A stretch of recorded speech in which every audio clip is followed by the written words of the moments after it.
Welcome to the Nebraska Land Bank podcast. I'm Ty. I'm David. I'm Danielle, and we're your hosts. In each episode, we'll sit down with local guests to highlight the incredible people and stories that make our community unique. From finance to sports, community events to local businesses, we've got it all covered. Join us as we dive into the heart of our community. This is the Nebraska Land Bank podcast, always community-minded. Every voice. Every topic. Every time. So turn the volume up, settle in, and let's talk Nebraska Land. All right, welcome back, family, to the podcast. Danielle Remus is right there. Ty Lucas is over there. I'm David Fudge. We have with us a special guest today, the mayor of the great city of North Platte, Nebraska. Brandon Kelliher is here. How are you today? I'm well. How are you, David? I'm lovely. Thank you for asking. We like to start these things with a icebreaker question, and Danielle is the master of asking those icebreaker questions, so ask away. I think it's a good time for that. Okay, the question today is, if you could add one dream project or business to our community, what would it be? Do you want me to go first? Okay, sure. I usually go first to keep things. So the question is this like magic wand, or does it have to be like a reality? If I had a magic wand, you could just drop anything into the market you wanted to that you would think would work. Simple. Oh, it has to work? Well, yeah. Why would? No, it's magic. It's magic. Yeah. So it just can add anything. It just magically works. You can add anything you want. All right, go for it. Any type of professional sports team. Anything. Volleyball, hockey, football, hockey, any type of professional sports team. Well, that would be my pick. That frames it up pretty well. I mean, it's you're just going to drop anything in here to see if it'll work or not. That would, yeah. I mean, I could, the Supernovas move into North Platte. That wouldn't be a horrible idea, right? No, that wouldn't be a horrible idea. Okay, I like it. Danielle, what do you got? That's a really good one. I didn't think that much out of the box. Well, what did you with my magic wand? Yeah. How much time do we have? As much as we want. I'm just kidding. Go for it. There's a few, but then I also debate whether I would really want it, like Trader Joe's or Costco or Sam's Club. Those are like my favorite places to visit when I go out of town. But then it's like, does it remove the specialness of going out of town if you have it? The novelty of it. Yeah. So I don't know. I kind of on the fence. But one thing I would truly love is more outdoor seating, dining, places to go to hang out that you can sit outside and enjoy the outdoor weather that are beautiful. Yeah. That are have nature, not just like concrete. Okay. I like it. Okay. Yeah, that's a great answer. Yeah. Brandon? Wow, I didn't know we were going to get so creative so quickly. I suppose I'm a little more boring and practical. Being the mayor, you have to think about the future of the town. Sure. So if I could magic wand something in, I don't exactly know what industry it would be, but it would be some industry that employs about 500 people with really nice paying jobs. That's what I would magic wand in, because that would have the largest change in our community. We would attract many of the restaurants that Danielle would like to sit in, and I don't know if we'd attract the Supernovas or not, but we'd have a greater opportunity to attract all sorts of things to our community if we had 500 more really good paying jobs. Now, I got to go back for a minute, because you had Coach Cook in here a few weeks ago. You could have dropped that on him, like, why don't you just move this out? We put him in the Knights gym. I mean, this was strategic. Now. This is going to follow his podcast. I was hoping that maybe he'd listen to it and take our advice.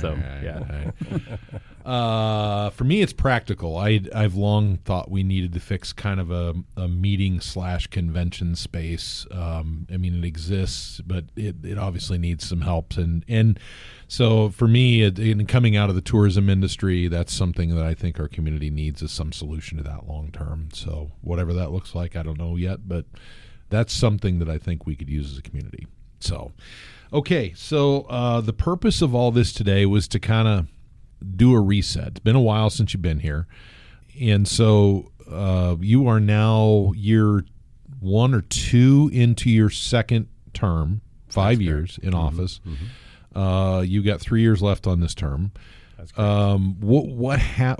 Let's walk through what we've gone through. A lot's happened in the last 5 years, and I was talking to one of my coworkers this morning before we recorded this, and it feels like more has happened in the last 5 years than has happened in the previous 30.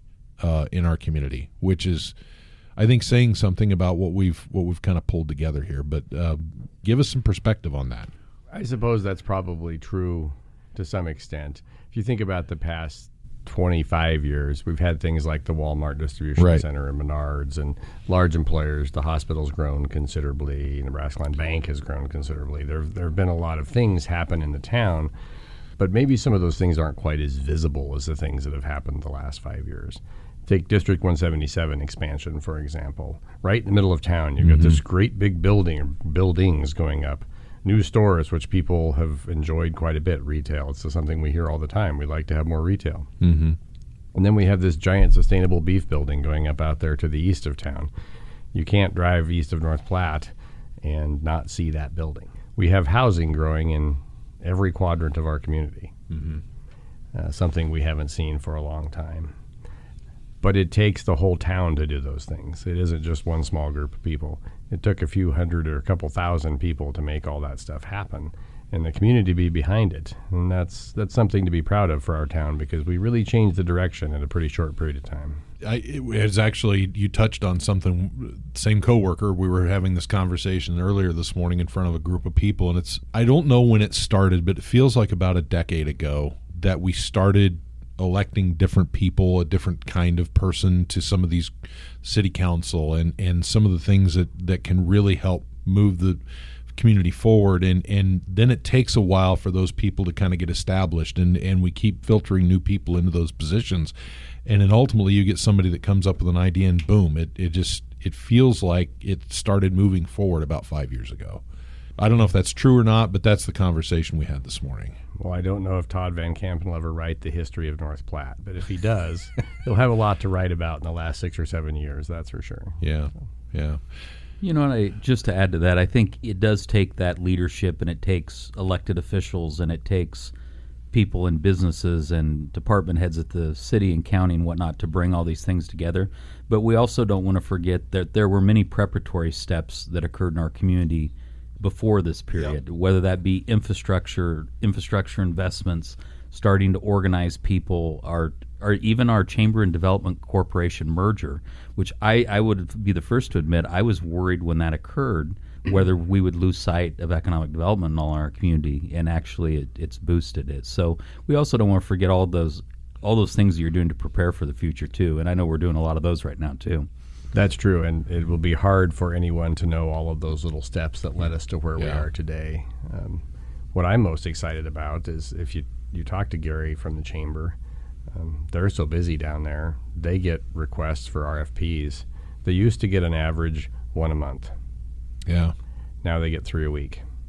Now they're not all things that we could actually do in this area, so they're not all viable RFPs, but on average. So think about that. We've gone from 1 a month to basically 12 a month. Probably half of them are viable for our area. And it's because the town said, we're going to grow. Right. They got behind it and did it. Yeah. I don't want to dwell too much on looking backwards because there's a lot to look forward to. But we've talked about this before here with some other guests, but maybe one of the most important things that happened in the last 10 years was the redrawing of the flood zone maps and actually getting some of that stuff drawn out of the community, because that just basically opens up a whole world of possibilities for development where prior it would have been very, very difficult or very expensive to do those sorts of things. That was a big point in the past too. Yeah, if I look back to that prior period, and I'd like the mayor to chime in on this, I think about some of our backbone infrastructure, Buffalo, Newberry, Lakeview. I think about the floodplain redraw, and then I think about Great Plains Health and what the opportunity that it's taken forward. And to me, those were absolute crucial infrastructure factors that have really translated to being that platform for things to develop. And please continue with that, Mayor. Great examples when you think about the future. We'll chime into the future here just for a second. The industrial wastewater plant. Hardly something exciting to talk about. Probably not a place you want to visit on a Sunday, honestly. However, it has opened up some opportunities for North Platte just because that plant is there and it's going to have some capacity when it's done that we would never have had. Those businesses would have walked right by our town. They wouldn't even have stopped. but because they know that plant is new, it works well, and it's going to have some capacity, we've got a couple things looking at North Platte real hard, and probably one of them is going to land, and that'll be a couple hundred jobs for our town. Yeah, very crucial stuff. Talking with Mayor Brandon Kelliher, probably some of the development that's kicked off in the last 18 months that's been long overdue is a lot of the housing stuff. Some of that stuff is behind where we would hope it would be at this point. A lot of that has to do with any variety of reasons, but it's been a really tough weather year for contractors in our community to try and get infrastructure in the ground because of the amount of rainwater we've been dealing with. So some of that stuff is naturally behind, but my goodness, how many, is it close to 2,000 doors in development right now? It's a little over 2,000 doors that have been approved. We're at about the 700 mark, or will be at the end of this construction season, depending on when this construction season ends. We don't really have winter like we did last year. It might continue right on through the year, hard to say. I do know that the apartments on West A and Lakeview, the Victory Village area, they fill up pretty much as soon as they get done. Yeah. So that's a good testament for our community. But if you think about it from the housing perspective, look at all that's been approved, all that's been done. Like I said, we have housing going all across the town and almost in every quadrant. Boy, look what the town did. I mean, we got behind this and we made things happen. We've got the Mulligan Meadows, which are actual houses out there across from Madison. The cities were approved. We're building a new park right out there. That is a really nice-looking neighborhood now. Right. And it wasn't so nice-looking 5 years ago. We have things to be excited about. Yeah, absolutely. The Fourth Ward development. I mean, it for a lot of years, Nebraska Land Days was really did most of the development in Ward 4, and that's now changed. You just touched on it. So I get excited about that sort of stuff. When you see redevelopment in areas that can use it, that moves the needle in my mind. So have you been up to 18th Street? Oh, it's lately? gorgeous. It's gorgeous. I knew he was going to bring that up. Yeah. I mean, what a great project. And you can imagine it's not far away from being a neighborhood where people are walking their dogs and are barbecuing, and fantastic workforce housing. Yeah, it'll really be a great project. All right, so that's where we've been. Where are we going? What kind of things do you want to see happen in the next you got 3 years left on this current term. What kind of things do you want to see happen over the course of the next 3 years? What keeps me up at night is thinking about how do we make this growth sort of the normal approach for North Platte. You think about Kearney and Grand Island, some of the other communities across our state that are one degree or another competitors with us. What they've done over the last 20 or 30 years is really sort of build their communities around what's the next big project? What are we going to do next? How are we going to make this a town a better place? Just look at all the building going on along the interstate in Kearney. Yeah. We all drive by it every once in a while. And that just didn't just happen in Kearney. A lot of people work, Mr. Eunice in particular, but a lot of other people work to make those things happen.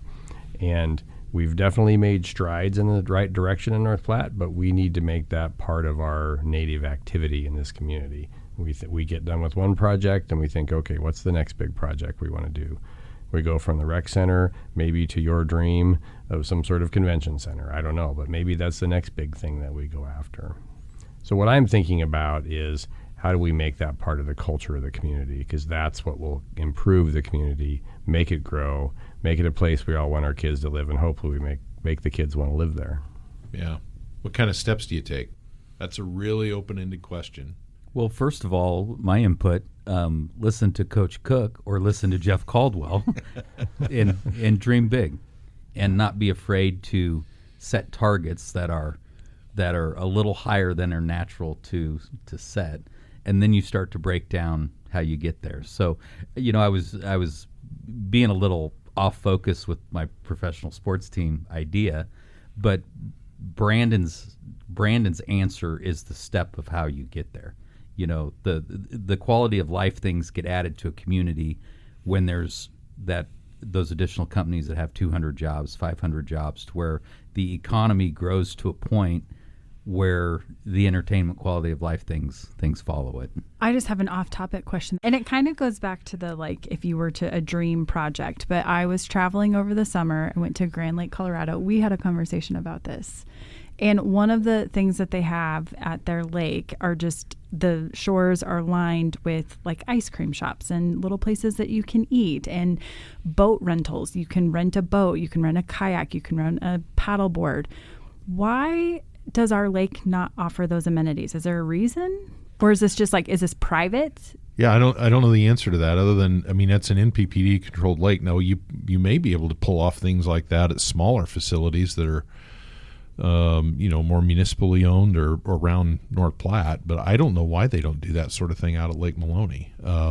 Is that an NPPD question, or who answers that question? Well, I think it is, but I think you could take that to a little wider scope. In my opinion, one of the great opportunities we have in this area is, are we using our river in any way, shape, or form to promote quality of life? And I mean, yes, I walk down there, or you hike and you can look at nature and things, but look at some of the things that Norfolk's done. Right, with that their riverfront. River. Yeah. Yep, and think of our outdoors areas and the people that come to our area that love hunting, fishing, camping, the outdoor sports. I think we are in the very early stages of starting to figure out how to use all those resources. So I just don't think we've gotten there yet, Danielle.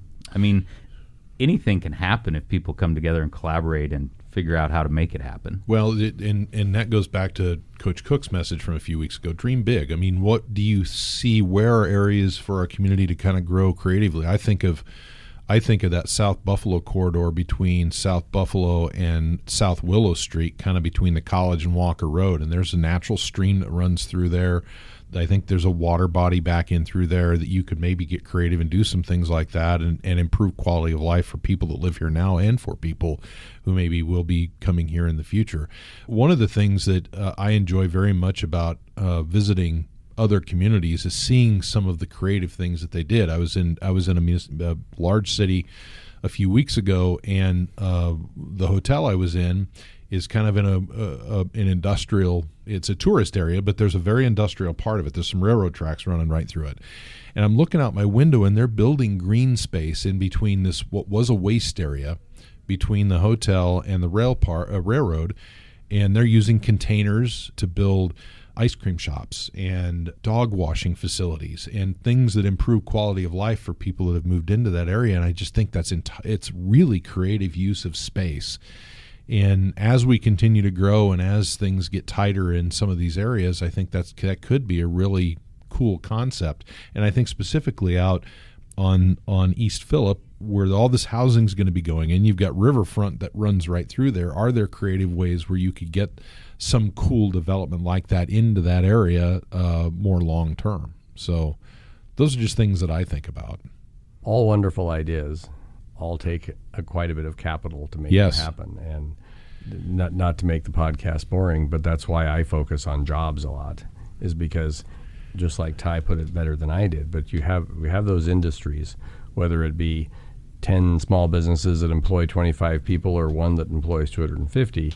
If we can get more of those in our community in the next few years, we'll start to be able to afford things like that. Mm-hmm. Because right now I don't know that we have people in our area that would want to make those investments. Yeah. And maybe we do. But as we grow more, we have the opportunity to attract those folks. Mm-hmm. It really seems like you have to have a two-prong approach. One, you've got to get your community to where people with roots here or that live here are so excited they want to be part of it. And second, you have to be so attractive as a community and open for business that the outside capital wants to invest in it. And right. when you look at Grand Island and Kearney as examples who've had long stretches of growth, it's been a big collaboration and cooperation of both of those sources. Mm-hmm. And a willingness from the municipality to use the tools available to get the job done. And I think that's one of the major shifts that I've seen in our city in the last 5 to 10 years too, has been a complete and not that we're not careful with those sorts of things, but a willingness to use those tools that are available to us to help this development get done. To me, that starts at the county, the council level. That there's a willingness at the council because we've put some new people in those places to use those tools. And I don't know what your perspectives are. Ty, you're on the council. You've got the mayor here, and so I don't mean to put you on the spot, but the willingness to use those tools has not always been there. That's true. We should have made David come to bonding class with us. I don't mean bonding like learning to be together bonding. I mean like bonds, municipal bonds. It feels like Ty and I have gone through bond class in the last 9 months or so, and we've got quite an education from our city's bond council from Northern. I don't know about you, Ty, but I've learned way more than I ever expected to know about municipal bonds. Oh, yeah. I mean, working in banking, I've worked around it my whole career, and I've still learned more than I ever wanted to know over the last year. No, I always share with people the education that you get serving in a municipal position is just amazing. And not just, I know you're referring a little bit more to incentives, but I will tell you that municipal finance is equally as important. It's highly complex, and it can be a tremendous tool for municipalities that know how to use it and know where the resources are. And, you don't have to look too far across the state. I mean, there's been communities that have thought of every tool you could dream up to use. And it does take a willingness to use it. It takes some trusting of developers, rest of that.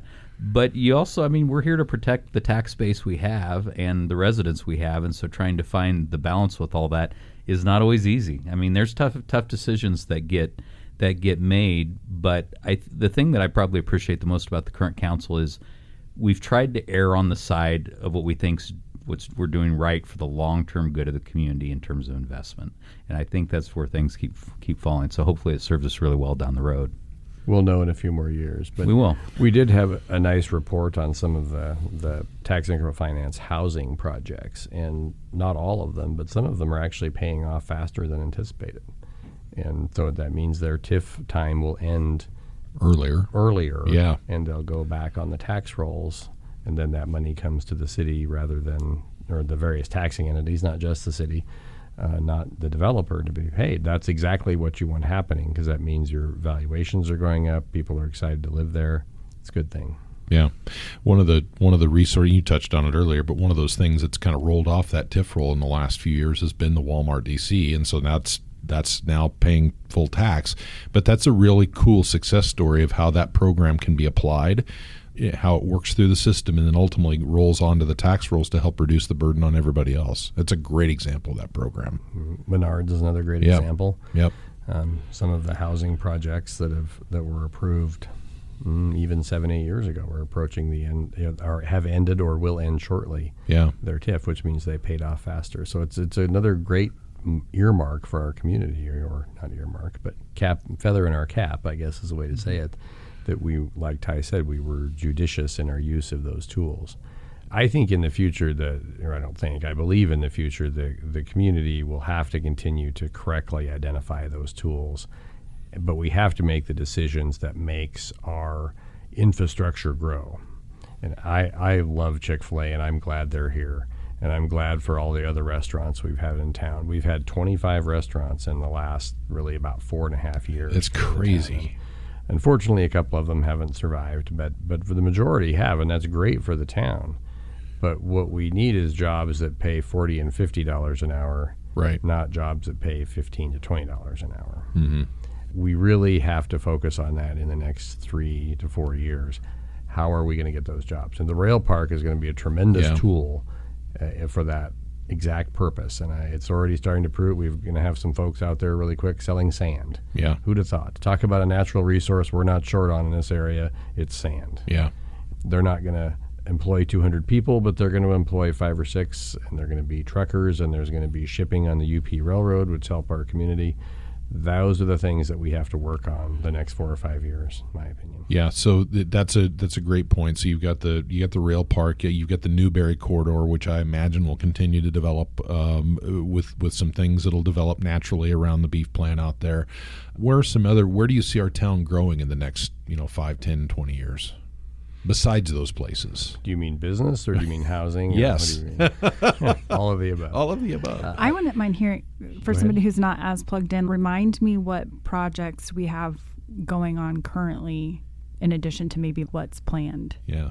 Panda Express is one that I drive by, so I see that. The rec center. Panda Express, the rec center. There's additional development in District 177 that should unfold sometime next year, and more stores. And probably more housing as well on the backside of District 177.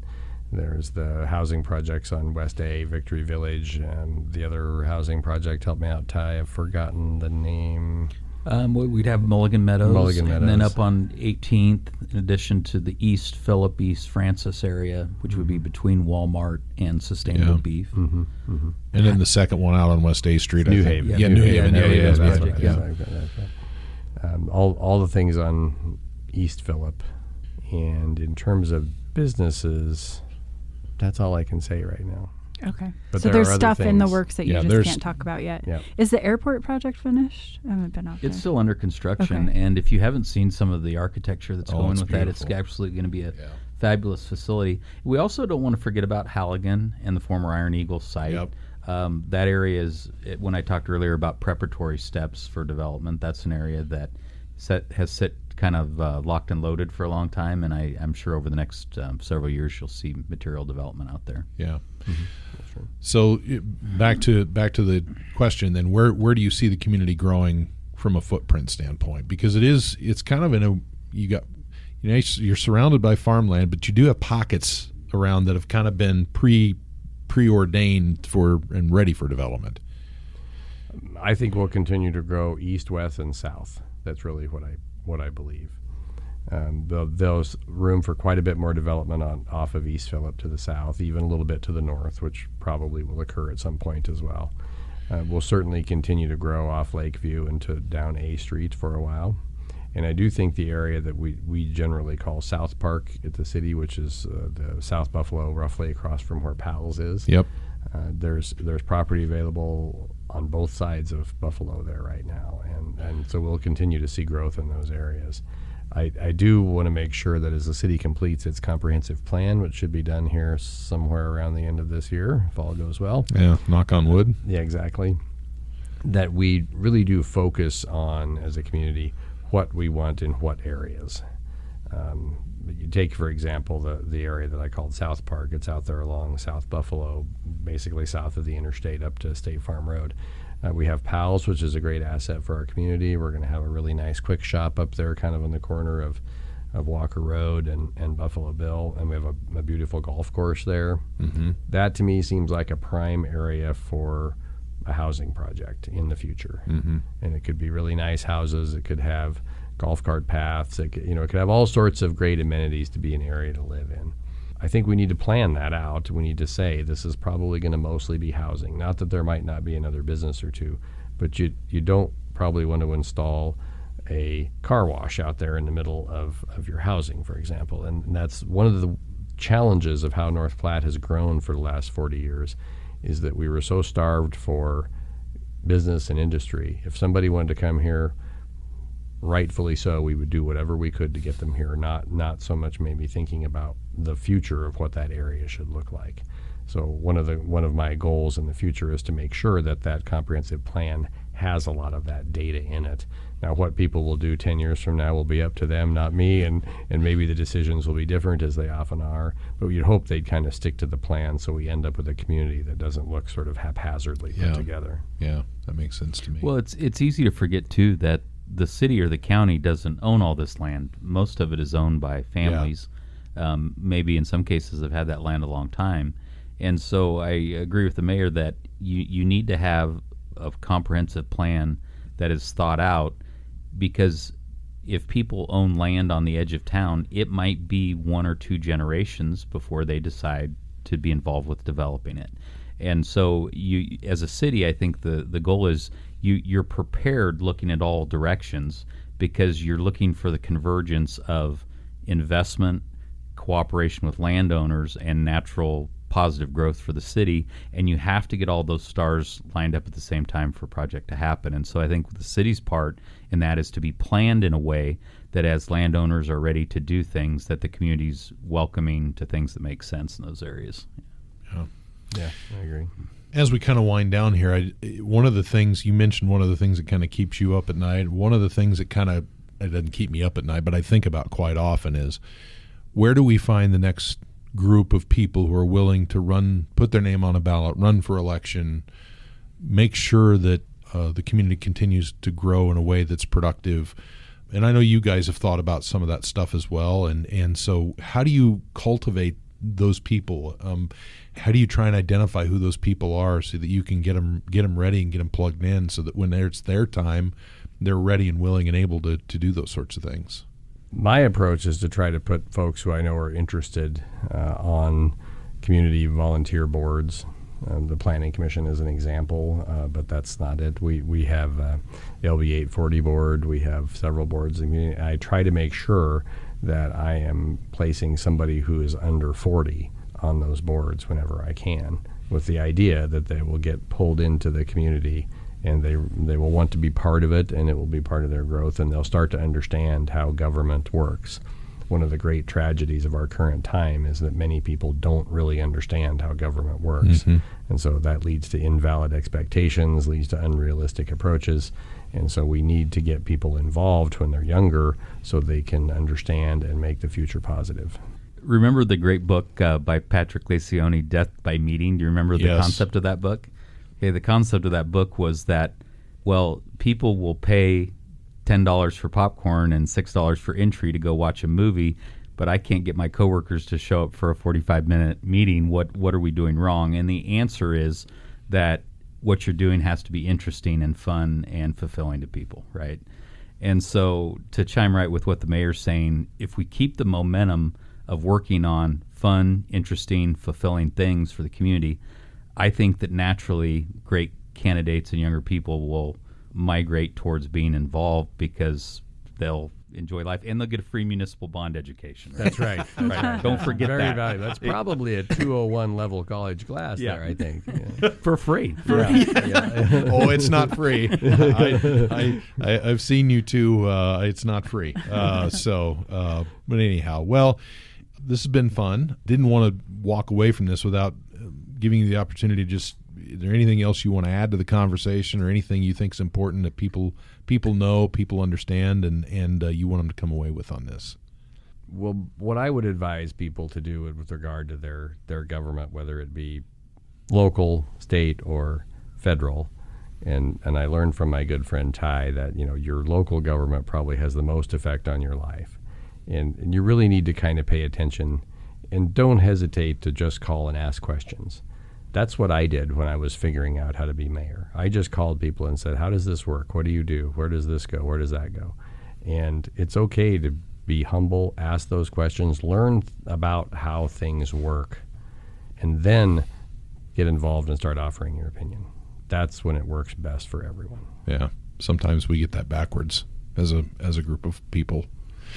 There's an old saying, you get the government you deserve, or you get the government you elect. And so to me, that's a community issue and something we all need to be thinking about, and appreciate your willingness to come in and talk to us today about that, and appreciate the work you've done as well. 5 years is a long time, and you've got a few yet to go, and we appreciate everything you do. So a lot of good things have happened in the last 5 years. Yes. Well, thank you. I appreciate that, and thank you guys for having me. I've been able to measure my time as mayor by how much less hair I have every year, and my bald spot grows. Yeah, I understand. Started out looking like Puerto Rico, now it looks like Australia. All right, well, we're going to put a bow on this thing, and Danielle always likes to. We end the show on a segment called Asking for a Friend, and Danielle has that segment all teed up for us. Go ahead. It fits with this episode perfectly because we've talked a lot about planning for the future. And we actually recently surveyed our customers and learned that many of our customers are very interested in planning for retirement. And so we wanted to touch on that, but specifically, how can our bank help people plan for retirement? Okay. Well, I'm going to take a shot at this, and I want all you guys to chime in too, including the mayor. He's probably got some great advice on this. First of all, start early and use the resources that your bank and others have. Like in our building here on the third floor, we have PFA, Professional Financial Advisors. They are there to help people with retirement plans. The bank, we offer, IRAs and CDs. We can help people, like say you change employers and you need to park money or you want to start doing some savings. The key is to start early and to have a plan. And we're happy to help people in those manners. It's interesting because it's been proven that good retirement planning goes through waves. There's time periods, and nobody really knows why. There's a lot of different theories on it. there's time periods where like new retirement plans are really active, and then there's time periods in our economic cycle where people kind of ignore it. The key is starting early. If you run the math on the 23-year-old that starts putting $50 a month in a retirement account versus somebody that waits later in life to start, even with heavy contributions, the exit path of retirement financially is tremendous for the people that start in their 20s and 30s. And so our advice is start early, and that we're here to help, both ourselves here at the bank and PFA, who's on our third floor, who has certified financial planners as well. Yeah. Play the long game. Yeah. Play the long game with any retirement planning, and don't get excited by some of these weird swings we get in the market. Just stay in it, play the long game, especially if you're talking about 401ks and things of that nature that have a market component to them. Just ride it. So here's something that I didn't know until I was in my early 40s. Hopefully I don't get a call from Jacobson after I say this, but I think not everyone in the world knows that you can kind of negotiate with your bank on your savings account rate and the CD rate. I don't know how often Nebraska Land does that, but I know that many banks, if you've got a decent amount of money, you're able to negotiate a little bit better return on your rate. Mm-hmm. I mean, we wake up every day trying to fulfill what customers are looking for, and it's so interesting in our business now because every customer has different objectives. We have somebody who they're having really complex online or app function might be most what's important to them. We have others that maybe it's how can I get every penny of interest out of something I can. Believe me, we love to work with all types, and you're spot on. We're happy to try to work, just to serve those customers. And now you've got you being a manager at the hospital and mayor of the city, you've got your finger in some retirement planning management too, right?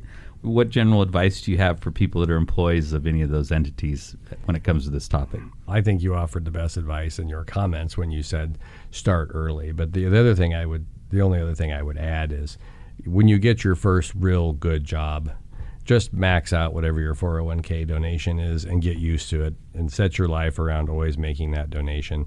And you can probably retire when you're 60. Yeah. If you don't, you won't probably retire when you're 60.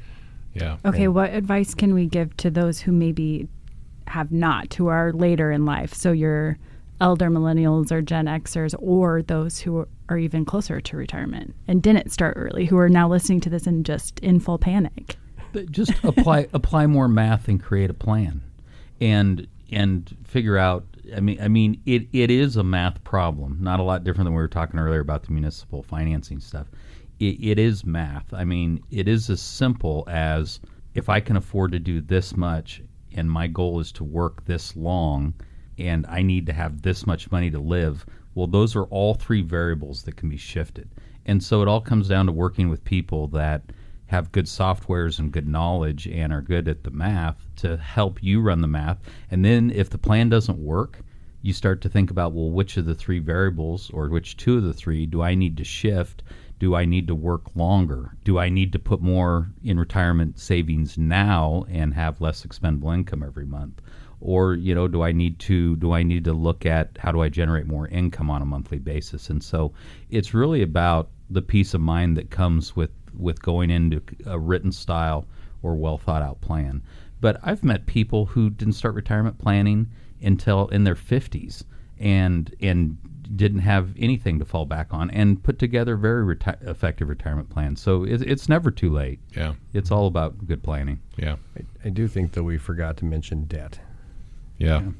And don't let debt control your world. I mean, we're Americans. Most of us have some debt on some level. And if your debt is your home, you're probably in pretty good shape.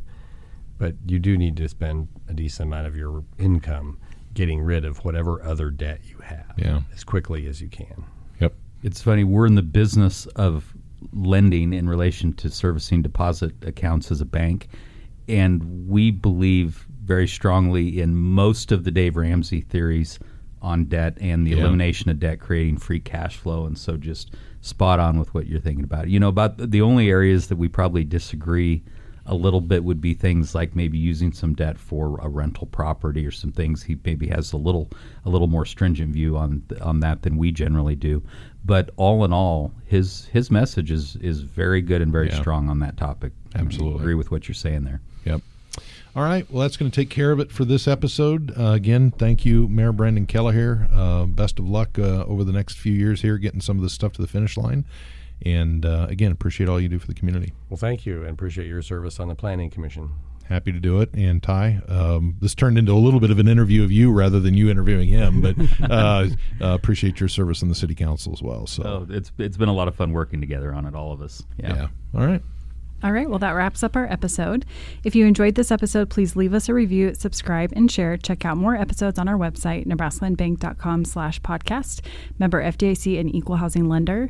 Oh, and by the way, our compliance guy, Jim, said I need to remind you, Nebraska Land Bank maintains a referral relationship with professional financial advisors. The investment products offered by PFA are not insured by the FDIC, are not deposits or other obligations of the bank, and are not guaranteed by the bank and are subject to investment risks, including possible loss of the principal invested. Also, this material is not intended to provide and should not be relied on for tax, legal, accounting, or investment advice. You should consult your own tax, legal, accounting, and investments advisors. Thanks for joining us.